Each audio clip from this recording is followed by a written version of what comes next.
Lunes 16 de mayo de 2022, soy Paloma Barreto y sean bienvenidos a esta nueva edición de JN Noticias. Les tenemos abundante información de lo que fue la primera jornada electoral interna. No tardemos más y vamos de inmediato con nuestros titulares.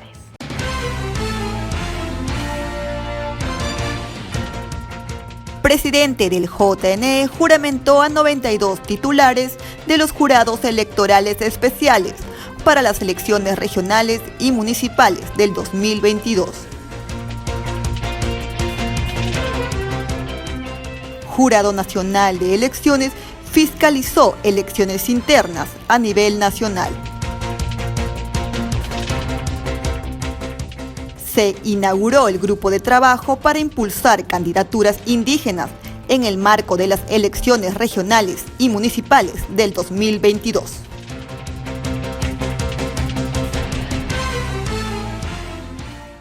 $92 jurados electorales especiales se instalan hoy tras la juramentación de los presidentes de los órganos temporales ante el titular del JNE, Jorge Luis Salas Arenas. Veamos.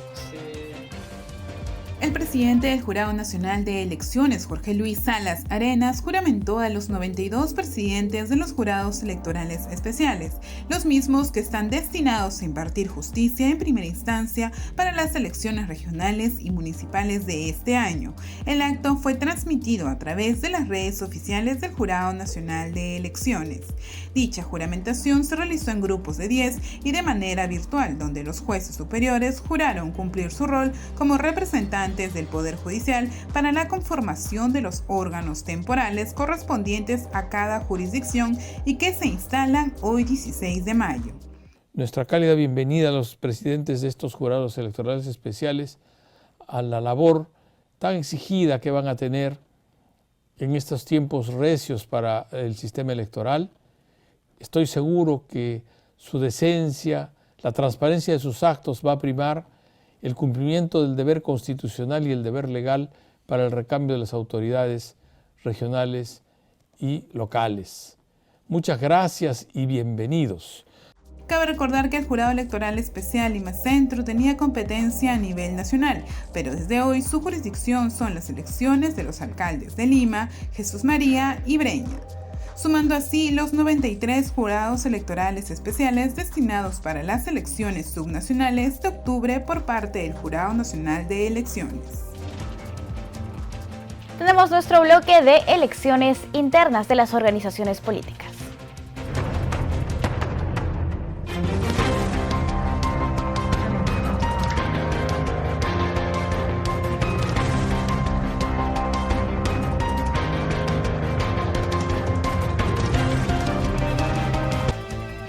Y les contamos que ayer en las elecciones internas de los partidos políticos, más de 1.300 fiscalizadores del JNE desplegados a nivel nacional reportaron minuto a minuto las incidencias presentadas en cada local de votación. Hasta las 5 de la tarde del domingo 15 de mayo, al cerrar los locales de votación para los comicios internos, el Jurado Nacional de Elecciones registró 67 incidencias a través de los fiscalizadores a nivel nacional. Sin embargo, aún la cifra sigue aumentando y serán informadas en las próximas horas. Miguel Ángel de la Cruz detalló las incidencias que se focalizan en la conformación de mesas en los locales de votación. Son sobre observaciones a la conformación de las mesas de sufragio. En este caso, vemos que si bien el número parece un poco elevado, ¿no? Pero es de un total de 1.052 mesas. Estas 1.052 mesas solo en 41 han habido observaciones a la conformación de dichas mesas. Destacó que las organizaciones políticas tenían la labor de incentivar a los afiliados y afiliadas a ejercer su rol como miembros de mesa.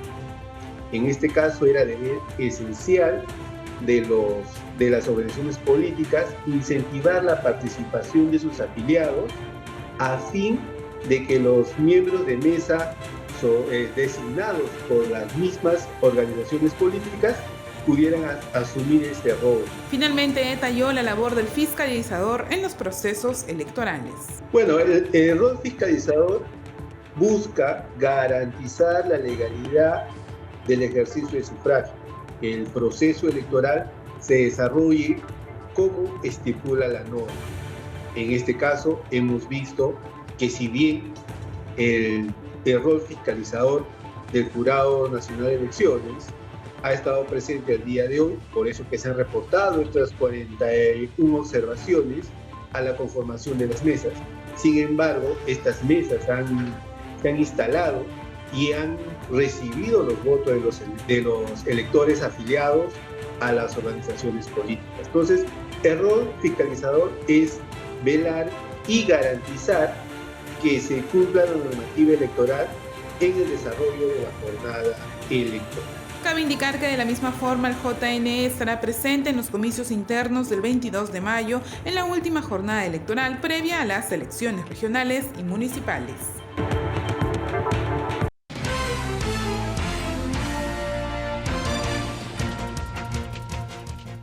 Momento de hacer un balance general de las elecciones internas de las organizaciones políticas para las elecciones regionales y municipales 2022. Hoy nos encontramos con Alonso Encarnación, él es abogado de la Secretaría General del Jurado Nacional de Elecciones. ¿Cómo está, Alonso? Bienvenido. Gracias por la invitación. No, muchas gracias por acompañarnos. Podemos hacer en un primer momento un balance de lo que significó la participación de las afiliadas y los afiliados. ¿Qué es lo que se ha visto el día de ayer?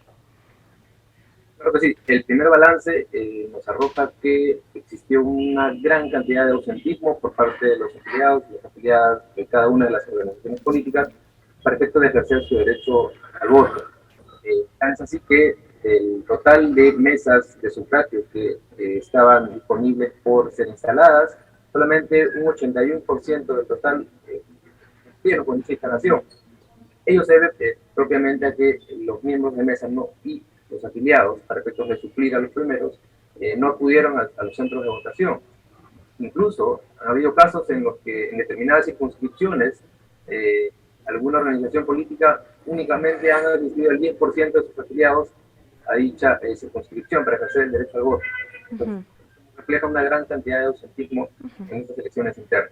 Un porcentaje bastante bajo, sin embargo, puede resultar mayor que las anteriores elecciones que hemos tenido, ¿no? Que no superaba el 6% en el caso de las elecciones internas. ¿Por qué tanto ausentismo? ¿A qué responde esta poca participación de los afiliados? Probablemente, para mí probablemente es por desinterés, no querer participar en las elecciones. De alguna manera esto repercute en la representatividad que tiene cada uno de los candidatos que va a ser elegido.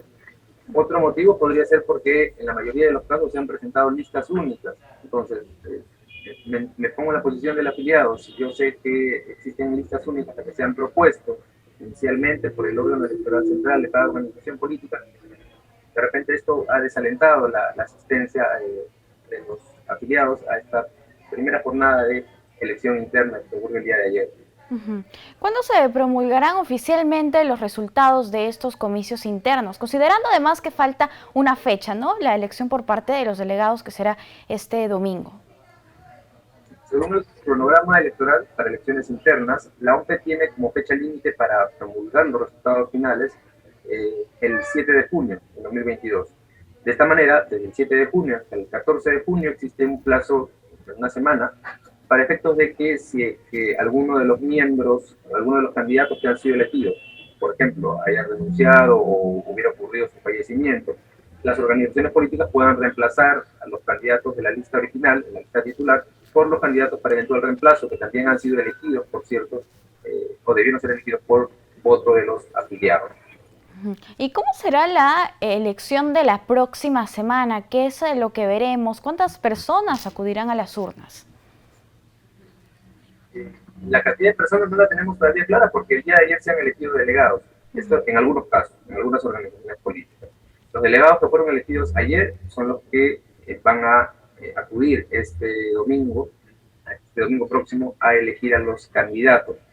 En este caso, la mayoría de organizaciones políticas son las que optaron por esta modalidad de elección, que es de delegados, ¿no? De un total de 147, solo 59 optaron por la modalidad directa, es decir, elegir a sus representantes, a sus candidatos, el día de ayer, 15 de mayo.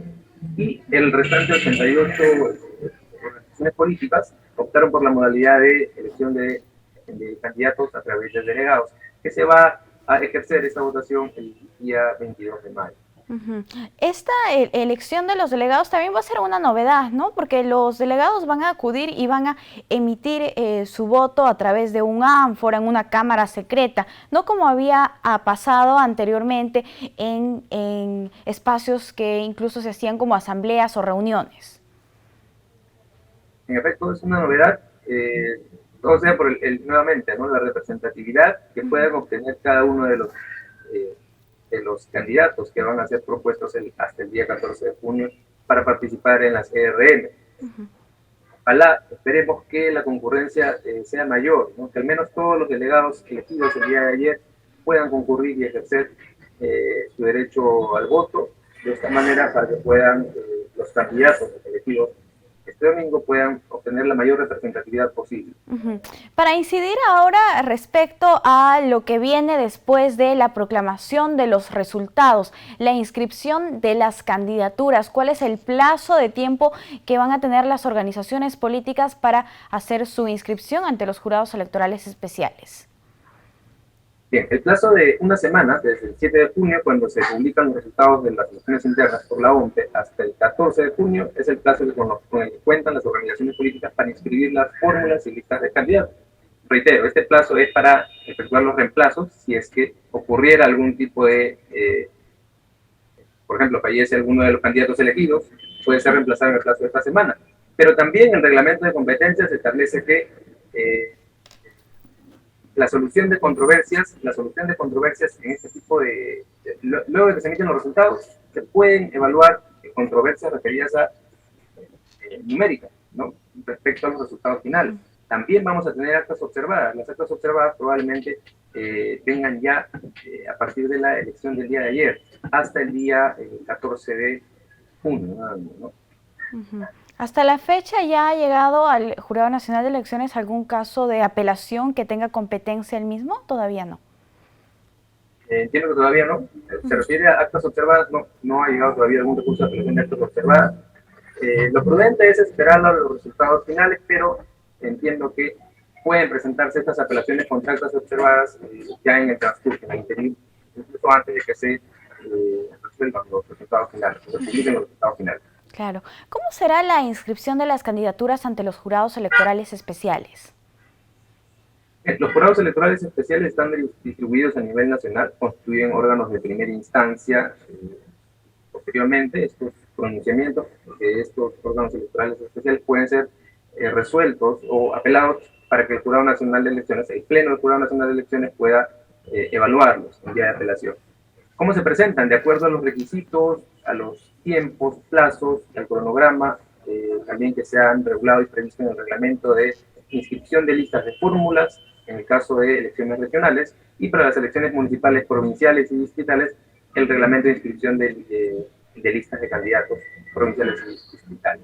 Nos parece importante incidir en el horario y el plazo máximo que tendrían las organizaciones políticas para que eviten excederse de ese tiempo y finalmente quizás no lograr inscribir las candidaturas. Es importante señalar que existe un principio de preclusión. Alonso. En efecto, el principio de preclusión impide que podamos retrotraer la etapa a un hito ya superado. Cuando se supere el hito o la fecha límite para que las organizaciones políticas puedan presentar sus listas y fórmulas de candidatos es el 14 de junio a la medianoche. Por un deber de diligencia que deberían adoptar todas las organizaciones políticas, se entiende que deben tomar las diligencias necesarias, oportunas, para que puedan presentar a cabalidad el íntegro de sus listas y fórmulas de candidatos, de tal forma que no vaya a ocurrir como ha ocurrido con las elecciones internas, las que se han pedido plazos ampliatorios. Es algo que no va a poder ser, en materia de evaluación, no es factible ampliar el plazo ya establecido en el cronograma electoral. Alonso, brevemente para finalizar, posterior a esta inscripción de candidaturas, ¿cuál es la labor que tienen que realizar los jurados electorales especiales? Bien, los jurados electorales especiales, una vez recabada o presentadas las fórmulas y listas de candidatos, evalúan primero los requisitos de cada una de las listas, de cada una de las fórmulas, y de cada uno de los candidatos. Dentro de los requisitos están, por ejemplo, las cuotas nativas, cuotas de género, la paridad horizontal y vertical, democracia interna, por ejemplo, que las elecciones internas se hayan llevado de acuerdo a lo establecido en la ley, en los reglamentos establecidos tanto por la OMPE, por el Jurado Nacional de Elecciones y el reglamento de competencias, y además, si hubiera algún requisito especial respecto a elecciones internas establecidos en los estatutos y reglamentos electorales de cada una de las organizaciones. Esa es la primera etapa, la primera labor que cumple cada jurado electoral especial a nivel nacional. Perfecto. Posteriormente, una vez admitidas las listas, ya podemos proceder con las etapas de exclusiones y tachas. Claro que sí. Y las tachas a pedido de algún ciudadano. Bien. Alonso, muchísimas gracias por acompañarnos aquí en JN Noticias. Siempre es un gusto conversar con usted. Hasta una próxima oportunidad. Nosotros vamos con más información porque el desarrollo de los comicios internos fue transmitido a través de la señal de JNTV, en la que se resalta la realización y fiscalización del evento democrático interno. La primera jornada de las elecciones internas se realizó desde tempranas horas del domingo. Más de 1.600.000 afiliados y afiliadas fueron convocados a las urnas para elegir a sus candidatos a gobernadores regionales y de alcaldías provinciales y distritales. Van a elegir a los candidatos para estas elecciones regionales y municipales. Me pueden acompañar, por favor, para ver las mesas que se están instalando, te comento. Jairo, Paloma, recién están empezando a llegar los afiliados, es de 7 de la mañana hasta las 5 de la tarde. Más de 4.000 afiliados, entonces, que van a votar en estas 9 mesas de sufragio. Vamos a poder ver que en todo este primer piso están habilitados algunas mesas y están 2 módulos temporales, que son para las personas con discapacidad. Las cámaras de JNTV estuvieron en distintos locales de votación verificando la organización del proceso interno, en la cual se resaltaba la presencia de fiscalizadores del Jurado Nacional de Elecciones en cada mesa de sufragio y en todos los momentos de la jornada electoral. Como el personal de fiscalización del Jurado Nacional de Elecciones. Como ustedes ven acá, se está terminando el conteo de los votos y el personal de la OMPE se encuentra ahí terminando de ver todo este proceso. Me he trasladado hasta la central de operaciones del proceso electoral del JN en Jesús María, porque tenemos el último reporte de la COPE. Está conmigo Jacqueline Flores, ella es abogada de la COPE y nos va a presentar más detalles de lo que este reporte tiene para nosotros. Y vemos en imágenes que aquí está la fiscalizadora del Jurado Nacional de Elecciones anotando y tomando nota de todo lo acontecido en esta mesa de sufragio. Posterior a este conteo de votos, la transmisión se realizó hasta después de culminado el horario de votación e inicio de escrutinio. De igual forma, JNTV realizará la cobertura del 22 de mayo próximo, resaltando la labor de los organismos electorales en los comicios internos con miras al proceso de elecciones regionales y municipales. A continuación, revisemos los datos actualizados que la OMPE nos brinda sobre estos resultados de las elecciones internas llevadas a cabo a nivel nacional el último domingo. Ya estamos en esta plataforma. Vamos a ver, se puede revisar por organización política, ya sea de un partido político o un movimiento regional. Vamos a ver si vamos a revisar alguno de ellos. Sí, ya tenemos, y ahí se ve la cantidad de electores hábiles, la cantidad de mesas de sufragio y locales de votación de un movimiento regional, ¿no? Ahí vemos cómo se ha realizado la elección. Esto en la región de Huánuco. Tenemos la cantidad de electores hábiles, la participación ciudadana y el porcentaje de participación ciudadana. Y esto es exactamente lo que nos comentaba el abogado de la Secretaría General del Jurado Nacional de Elecciones, ¿no? Que apenas algunas organizaciones políticas han alcanzado el 10% de participación. Ahí está. Estos datos usted los puede encontrar en la plataforma de la Oficina Nacional de Procesos Electorales. Muchas gracias. La Central de Operaciones del Proceso Electoral presentó un reporte del total de mesas de sufragio a nivel nacional en elecciones internas del último domingo 15 de mayo.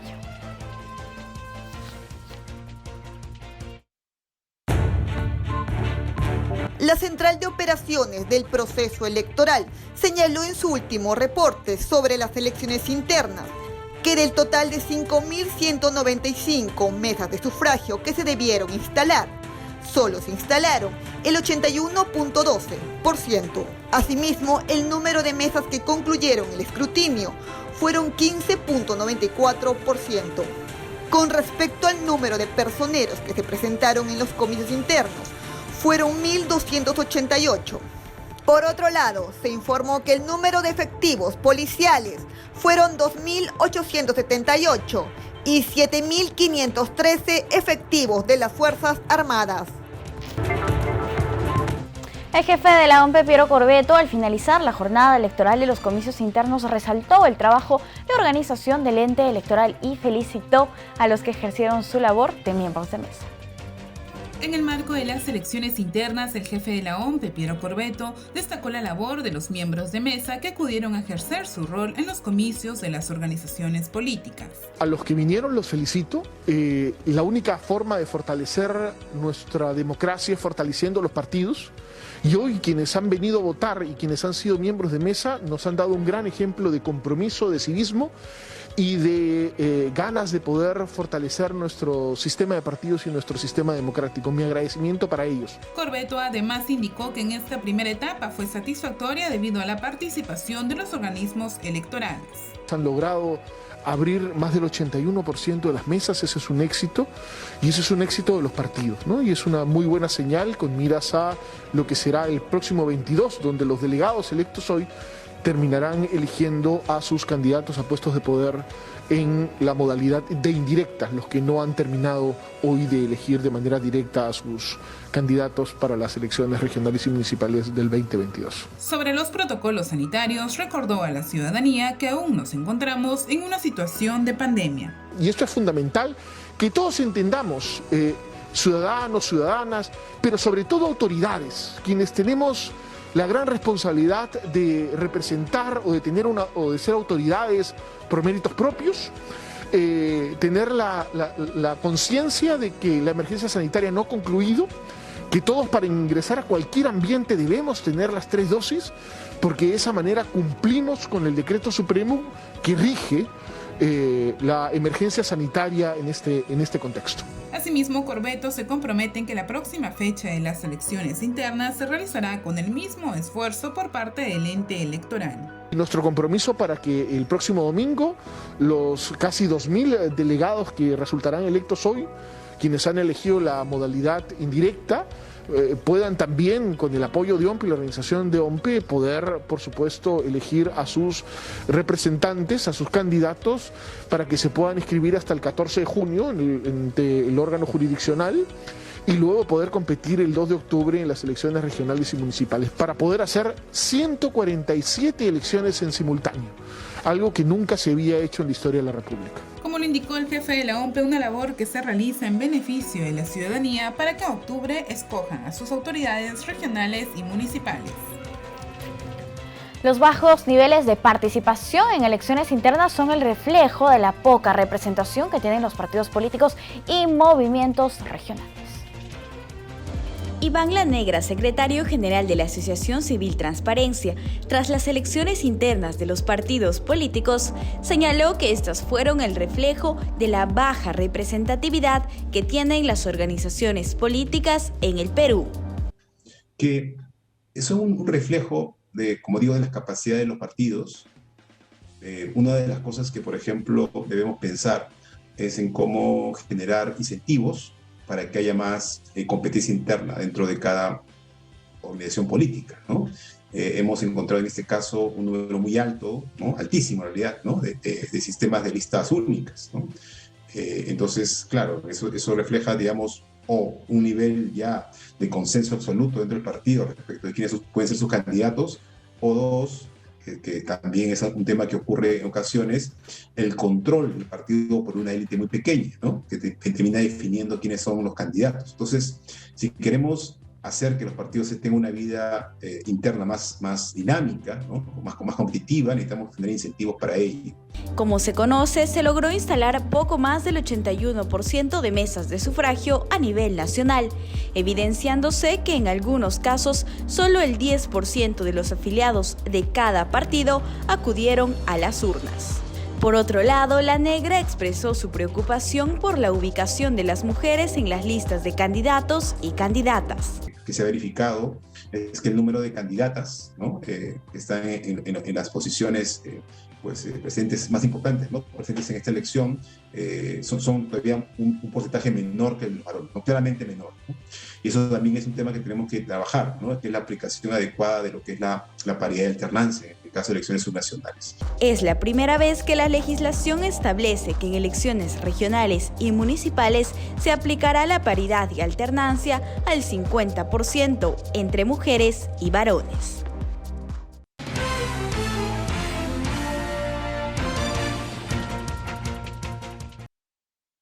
Y para hacer un análisis de esta participación que se ha tenido el día de ayer en la primera fecha de las elecciones internas, vamos a conversar con Adriana Urrutia. Ella es presidenta de la Asociación Civil Transparencia. ¿Cómo está, Adriana? Bienvenida, muy buenos días. Muy buenas tardes, muchas gracias por la oportunidad. No, muchas gracias por acompañarnos. En un primer momento, para hacer una conclusión, una reflexión respecto a la participación de las afiliadas y los afiliados que hemos observado el día de ayer, que lamentablemente ha sido bastante bajo. Sí, yo creo que el proceso que se dio el día de ayer debe servir como un medidor del pulso de la vida partidaria, ¿no? Y en ese sentido, creo que es importante destacar que la baja participación o una participación que no corresponde con los estándares esperados tiene que ver con que los partidos políticos no están teniendo, digamos, unas dinámicas que reflejen, ¿no es cierto?, la movilización de los ciudadanas y ciudadanos, ¿no? Y eso debe permitirnos a nosotros hacer, digamos, un balance de la situación actual de los partidos políticos, ¿no? Y antes de seguir, quisiera recordar que en ese sentido, la propuesta de elecciones que se había plasmado para este proceso electoral es un proceso paso de primarias abiertas, simultáneas y obligatorias, ¿no? Y que se cambió por elecciones internas, ¿no? Entonces, en las primarias abiertas uno puede movilizar al conjunto de la población para escoger a candidatos.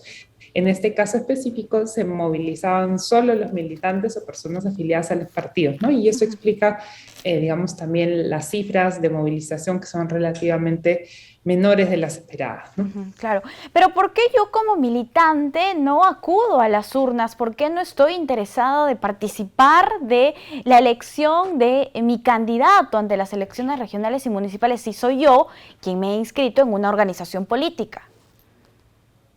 Sí, ahí hay diferentes, digamos, razones para eso que la evidencia nos señala, ¿no?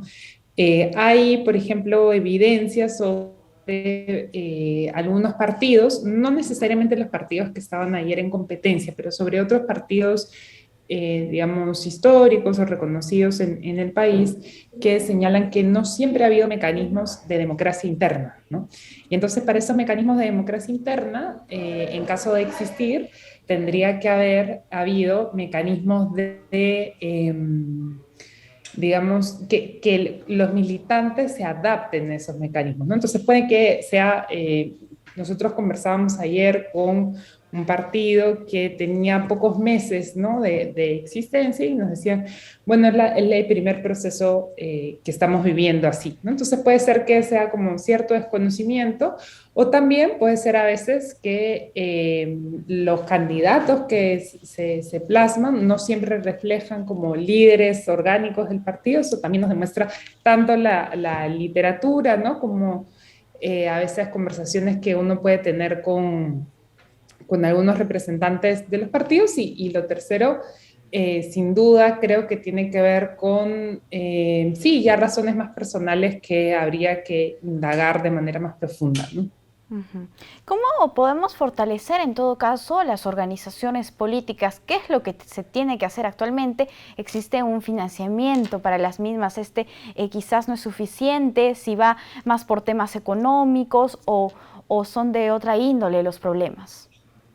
Yo creo que la situación actual de los partidos políticos tiene que ver con la crisis de la representación que podemos ver en términos más generales, ¿no? ¿A qué me refiero con eso? Que actualmente en el país más del 70% de ciudadanos no confía, por ejemplo, en el Congreso de la República, un número semejante desconfía también del presidente, ¿no? Entonces hay un desencanto generalizado porque sentimos que la política no es el espacio para discutir problemas colectivos, problemas de nuestro día a día, ¿no? Entonces nos desencantamos de la política. El término exacto, digamos, en ciencia política se llama desafección. O sea, yo dejo de querer involucrarme en política porque siento que es algo que no me resuelve los problemas o que es bastante lejano, ¿no? Entonces, frente a esa desafección, creo que tiene que haber decisiones claras de líderes o potenciales líderes para replantear, ¿no es cierto?, un proyecto político. Y ese proyecto político debería encontrar lugar en los propios partidos políticos, ¿no? Los partidos políticos deberían ser el espacio donde los ciudadanos más bien plantean cuáles son sus prioridades de agenda y después buscan implementar esas prioridades a través de un proyecto político y de la elección de líderes, ¿no? Lo que pasa es que hace mucho tiempo en el país esto ha dejado de ser así, ¿no?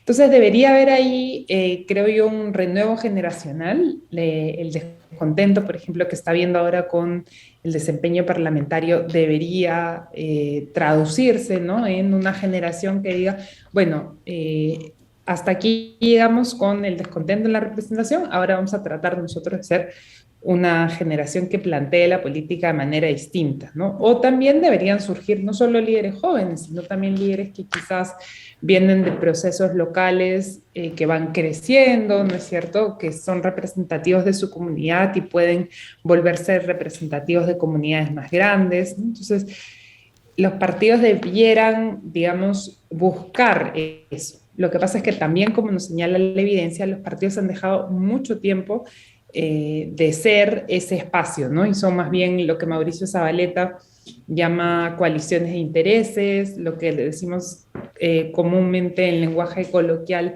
vientres de alquiler, ¿no? Son espacios donde personas postulan a cargos políticos para plantear agendas que son de su interés personal, ¿no? Y entonces eso es muy difícil de cambiar en el corto plazo y más bien necesitamos un compromiso. Instrumentos como el financiamiento partidario sin duda ayudan a que el partido tenga recursos, ¿no?, para crecer y vivir y plasmar esa vida orgánica, pero sin duda no suficiente si no se consolida este capital social que va a permitir hacer los cambios que la política requiere en el país en estos momentos. Como usted menciona, existen cambios estructurales que se tienen que hacer desde las organizaciones políticas. Sin embargo, ¿cómo hacemos para encontrar una solución inmediata, ¿no? Usted nos mencionaba hace unos instantes de las PASO, las primarias abiertas simultáneas. En ese sentido, se ha querido avanzar, pero los legisladores otra vez han retrocedido, argumentando los temas de la pandemia y otros aspectos. Entonces, ¿cuál sería la salida inmediata? ¿Qué es lo que tenemos que hacer? ¿Qué debemos impulsar para mejorar específicamente las elecciones internas, la preselección de candidatos? Sí, creo que lamentablemente en política hablar de plazos inmediatos implica un tiempo más largo que el tiempo promedio que el ciudadano puede esperar, ¿no? Lamentablemente porque son procesos que implican la transformación de cosas que toma tiempo, como las instituciones o los procesos. Sin embargo, podemos hablar del corto plazo y mediano plazo, y ahí creo que nuevamente incide la voluntad política, ¿no? En ese sentido es importante que volvamos a poner en agenda los temas de reforma política y que acordemos priorizar algunos mecanismos que nos van a permitir fortalecer esas organizaciones que son los partidos políticos, ¿no? Entonces, un primer mecanismo es, digamos, plantear las elecciones primarias, no elecciones internas, Otro mecanismo podría ser, por ejemplo, facilitar incluso que se presenten cierto tipo de candidatos que ahora no se pueden presentar porque hay como restricciones a la presentación de candidaturas, para que, digamos, sea un poco más el reflejo de algunas dinámicas que pueden existir a nivel local. Y también creo que podríamos pensar incluso en un mecanismo que sería un incentivo no tanto para los ciudadanos, sino ya más bien para los políticos, ¿no? Que sería la reelección. En el Perú la reelección tiene un peso simbólico, ¿no? Desde los años 2000 en el caso de presidente y posteriormente en el caso de parlamento, porque tenemos esta percepción que efectivamente los políticos no nos representan. Entonces, claro, si alguien no nos representa, ¿por qué lo volveríamos a elegir, ¿no? Sin embargo, la reelección permite, y es una forma también de exigirle al parlamentario que rinda cuentas, ¿no? Y decirle, bueno, si tú no estás haciendo bien tu trabajo, yo como ciudadano te voy a despedir, ¿no? Es decir, no te voy a volver a reelegir. Ese es uno de los primeros incentivos. Claro. Digamos, del lado de los parlamentarios, ¿no? Del lado de los políticos. Entonces, creo que sí hay varias formas y hay un conjunto de normas que están pendientes de discutir, pero como usted bien lo señalaba, necesitamos que sea una prioridad política. Entonces, para salir de la crisis necesitamos volver a hacer de la agenda de la reforma política una prioridad. Y brevemente, ya para finalizar, ¿existía esta propuesta de establecer un umbral de participación para que solamente ciertos partidos políticos que pasen cierto porcentaje que se establece puedan participar de las elecciones regionales o de las elecciones generales? ¿Usted considera que sería apropiado esto?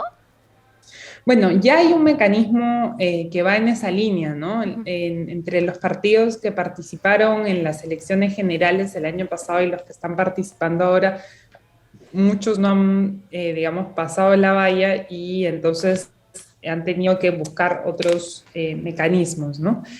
Pero sin embargo, creo que habría que ver el problema más lejos de la sanción en el resultado, sino más bien como un incentivo a la promoción de un resultado diferente, ¿no?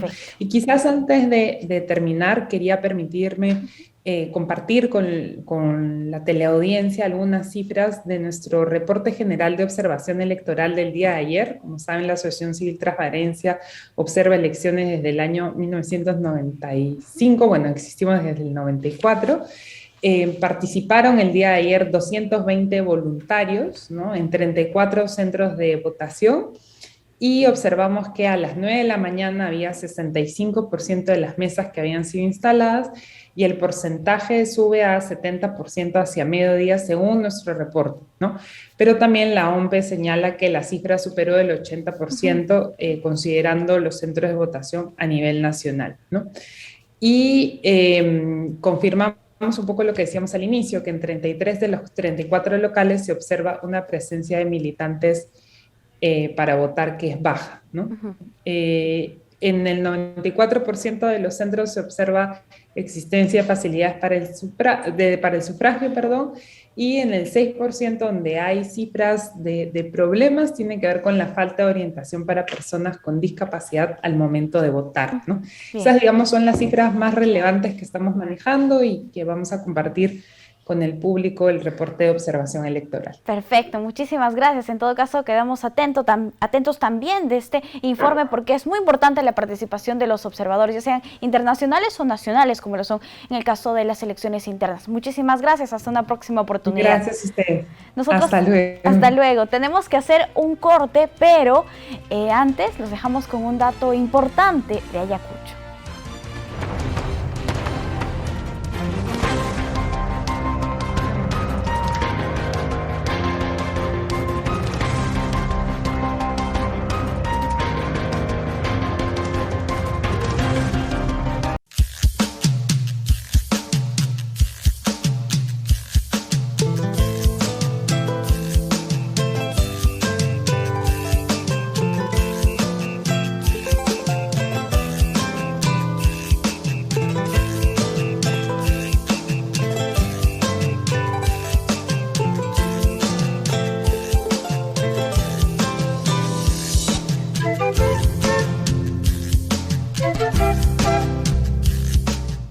presidente del Jurado Nacional de Elecciones, Jorge Luis Salas Arenas, volvió a referirse a las denuncias de presunto fraude electoral en los comicios del 2021. Destacó que no es razonable que el JNE acuerde un acto como tal y cambie más de 15.000 actas, afirmando así que es imposible. Escuchemos parte de su alocución. Es imposible, como que hoy no puede ser jueves. Eso lo tiene que entender cualquier persona que se ponga a mirar el almanaque y que razone con serenidad. Desde luego, una grita escandalosa puede confundir a cualquiera. Por eso son tiempos recios, ¿no? Pero donde tiene que imperar la razón. Los organismos internacionales han hecho su rol. Y ellos también dicen, esto no es posible un fraude. La OMPE ha obrado como debía, ha contado los votos y es más, el jurado proclama los resultados de la OMPE. De modo que, ¿cómo podría el jurado cambiar resultados de la OMPE? Alguien muy desesperado por su propia situación ha encontrado, como se ha dicho ayer por otra persona, una caja de resonancia en algunos lugares y quiere convencer a los menos avisados, a los menos atentos, de la posibilidad de un fraude inexistente. Digo esto como entrada porque en esos tiempos recios se realizan estas elecciones regionales y municipales y es pertinente señalar que este espacio de participación política, de diálogo con las comunidades indígenas, ha sido concebido en el marco de la articulación con el Ministerio de Cultura en el año 2016. Ahora nos trasladamos hacia el distrito de Miraflores. Kerstinina nos informa en vivo sobre la 7ª reunión de trabajo que organiza el JNE para impulsar candidaturas indígenas en estas elecciones. Gracias por el pase. En este evento importante que organiza el Jurado Nacional de Elecciones para fortalecer, promover la participación política indígena, nosotros tenemos a mi lado al vicepresidente del grupo de trabajo, Antolín Huáscar. Importante su presencia, usted representa un grupo de indígenas que justamente tienen un objetivo principal acá, en esta reunión. Sí, voy a saludar la presencia del presidente del Jurado de Elecciones, que acompañó en parte inaugural, de esta forma reafirmar la participación de los pueblos indígenas en este espacio, en este proceso electoral que avecina las elecciones regionales y municipalidades. Sabemos que esto se ha oficializado año 2016, de lo cual nosotros como pueblos indígenas hemos impulsado desde Meteocultura, finalmente aterrizamos. Ahora sí, yo saludo, ya estamos varios años trabajando este tema y más que todo en la participación política, ese espacio buscar de acuerdo al convenio 619, donde obliga a los estados la participación de los pueblos indígenas, ya sean negros o seamos cholos, pero es el pueblo indígena, por lo cual ya tenemos este espacio en este momento. Dentro de su exposición usted menciona que hay un porcentaje importante de ciudadanos que se identifican como indígenas, también como afroperuanos, y por lo que usted hace un llamado necesario para justamente incentivar que la cuota de género que se aplique realmente como debería ser, porque también menciona que en el conteo de votos realmente no están representados como debería ser. Coméntenos más de esa realidad. Nosotros muy contentos cuando se inicia este trabajo con Cota Indígena. Pensábamos de que 15% vamos a ocupar nuestros curules.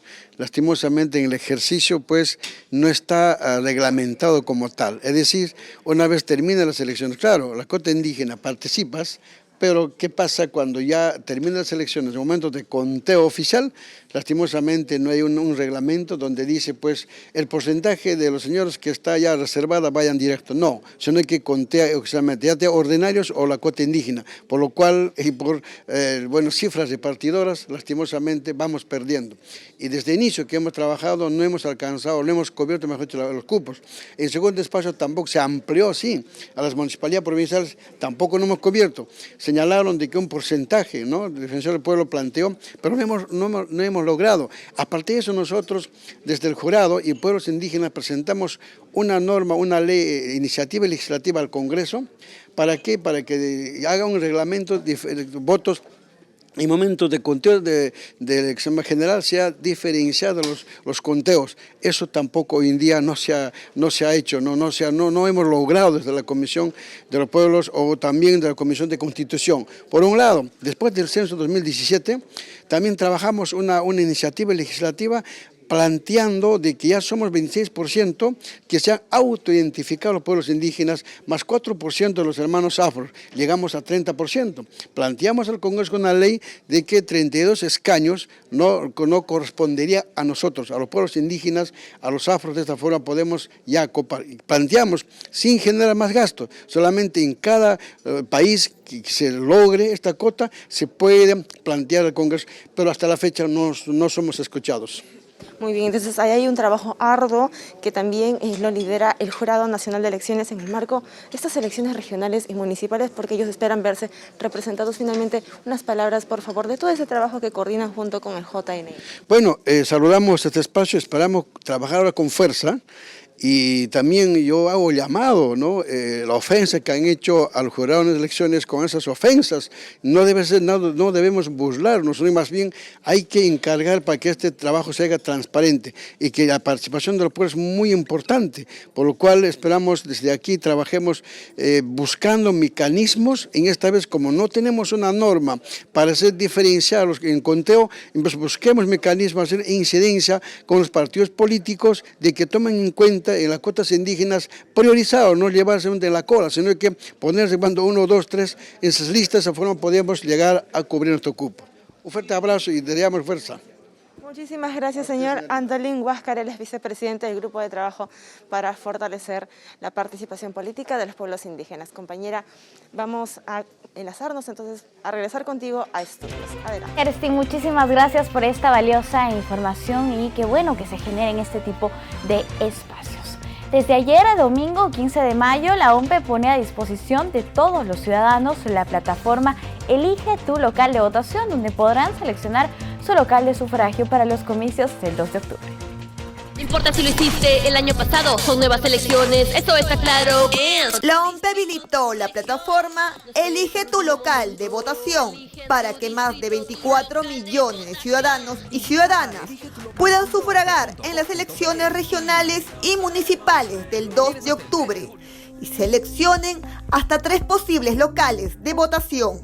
Te presentamos una forma sencilla de elegir tu local de votación. Para iniciar, haz clic en el botón Empezar. Al usar el aplicativo se presentarán opciones de locales ubicados dentro del distrito que figura en el documento nacional de identidad, a menos que el ciudadano haya cambiado su domicilio en dicho documento después del 2 de octubre del 2021, cuando se cerró el padrón usado en la organización de los comicios. Cabe resaltar que no podrá seleccionarse un local en un distrito diferente al contenido en este padrón, pues el proceso incluye la elección de alcaldes y regidores distritales y provinciales. De inmediato nos enlazamos con nuestra compañera Kerstinina, que nos tiene alcance sobre el desarrollo de esta 7ª reunión de trabajo para impulsar candidaturas indígenas. Kerstin, otra vez contigo, adelante. Por el pase, compañera. Ahora me encuentro con Nelly Aedo, ella es jefa del programa de pueblos indígenas de la Defensoría del Pueblo, presente aquí en este evento importante que el JNE realiza para fortalecer la participación política indígena en estas elecciones subnacionales y en las próximas, por supuesto. Vamos a conversar con ella de los esfuerzos que se vienen realizando al respecto. ¿Qué tal? Un gusto poder conversar con usted. Preguntarle, más que todo, se habla de un proyecto de ley que impulsaría la participación en el porcentaje que realmente se requiere tener. Sí, muy buenos días. En efecto, si bien el mecanismo de la cuota indígena desde el año 2006, ¿no es cierto?, viene mejorando progresivamente, se han ampliado, por ejemplo, cupos para que los candidatos indígenas puedan acceder mediante este mecanismo a las consejerías regionales y a los municipios provinciales, ¿no es cierto?, como regidores.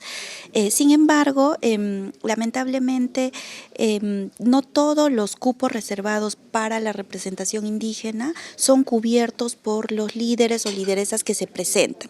En ese sentido hace falta una mejora normativa. Existe un proyecto de ley que si no me equivoco fue en el 2017, 2016 que se presentado por el propio Jurado Nacional de Elecciones, con los aportes o de manera conjunta incluso con las organizaciones indígenas, y que este proyecto de ley contaba además con la opinión favorable de la Defensoría del Pueblo. Yo creo que es importante retomar ese diálogo. Estamos en este año en un año electoral. La participación política es un derecho fundamental, no solo per se por sí mismo, sino porque además permite que las personas o grupos o colectivos, en este caso como las organizaciones, puedan a través de la participación política presentar y hacer viables sus propuestas en materia educativa, en materia de salud, en materia de titulación, etcétera. En ese sentido, es importante que se pueda revisar en el legislativo estos proyectos de ley, lograr que efectivamente todos los cupos destinados a los representantes indígenas sean para ellos y no para otras personas, ¿no? Porque estos cupos se ampliaron, es decir, se añadieron a los que ya existían antes. Por lo tanto, es un mecanismo que debe respetarse para la población indígena porque está subrepresentada, ¿no? En muchos lugares, lamentablemente, no logran acceder, pese a que hay una cuota, no logran acceder por este mecanismo, y sus demandas, como la titulación de tierras, queda postergado periodo tras periodo regional, ¿no? Entonces, por ello, consideramos que espacios como los que promueve el Jurado Nacional de Elecciones para mejorar estos mecanismos son necesarios y deben ser permanentes. Precisa tu respuesta, Nelly. Ustedes avisan o ponen de conocimiento a las organizaciones políticas que de hecho recibirán las denuncias de los candidatos en cuanto no se cumpla la cuota en estas elecciones. Ustedes van a estar alertas y darán seguimiento. En efecto, en el marco de supervisión de la administración pública y velar por los derechos fundamentales de la persona y la comunidad, la Defensoría del Pueblo, al igual que en otros procesos electorales, también supervisa el presente proceso electoral, ¿no? Y actualmente ya nos encontramos en pleno proceso de supervisión a las diferentes etapas que se van dando durante este año. Hay algunas quejas que ya están llegando precisamente porque en algunos sitios no se está queriendo respetar la cuota indígena. Nosotros estamos trasladando estas denuncias a las autoridades competentes para que pueda ser solucionado de inmediato y garantizar pues este derecho para las personas para las cuales están destinadas, ¿no? Que es para los representantes de las comunidades nativas, campesinas, organizaciones indígenas. Pero además, en el marco del proceso electoral, también queremos incentivar que este proceso se dé con pertinencia cultural. ¿Qué quiere decir? Que la campaña electoral que se produzca, sobre todo en aquellos distritos, en aquellos departamentos con alta presencia de población indígena que hable otras lenguas, pueda darse también en sus lenguas originarias. Es decir, no solo de los candidatos que se presentan por cuota, sino de todos los candidatos, porque al final son ellos los que van a estar en representación de toda la comunidad, de todo el departamento, de toda la provincia, ¿no? Entonces, es importante que los partidos políticos puedan también respetar los derechos lingüísticos de la población y ciertamente las entidades competentes puedan acompañar ese proceso. Y en los debates que se puedan producir en las diversas regiones, también introducir aquellos temas que son de especial importancia para las comunidades. Muchas veces, el debate se centra en las necesidades, digamos, de las ciudades, porque hay más habitantes, pero los representantes regionales representan a toda la región y se debe velar también por la inclusión de aquellos temas prioritarios para las comunidades dentro de esos debates. Muchísimas gracias, Nelly, por esas declaraciones. Hemos conversado con la jefa del programa de Pueblos Indígenas de la Defensoría del Pueblo. Hasta aquí la información, compañera. Regresamos contigo a estudios.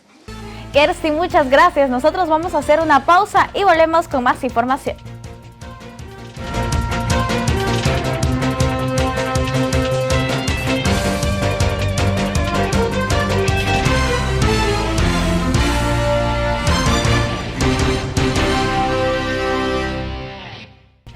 Comenzamos con nuestro bloque internacional.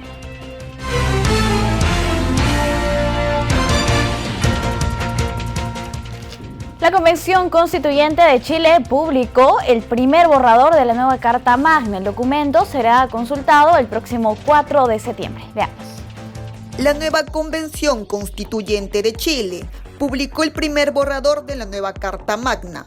El documento contiene 499 artículos y 160 páginas. y será consultado el próximo 4 de septiembre. El borrador aprobado postula que el Estado reconoce y promueve una sociedad en que mujeres, hombres y diversidades participen en condiciones de igualdad sustantiva. También apunta a que todos los órganos estatales, empresas públicas y semipúblicas deberán tener una composición paritaria que asegure al menos el 50% de sus integrantes sean mujeres. El proceso constitucional chileno surgió de un acuerdo político transversal en noviembre de 2019, después de un estallido social y masivas protestas contra las desigualdades. Casi un año después, el 78% de los chilenos votó por cambiar la Constitución.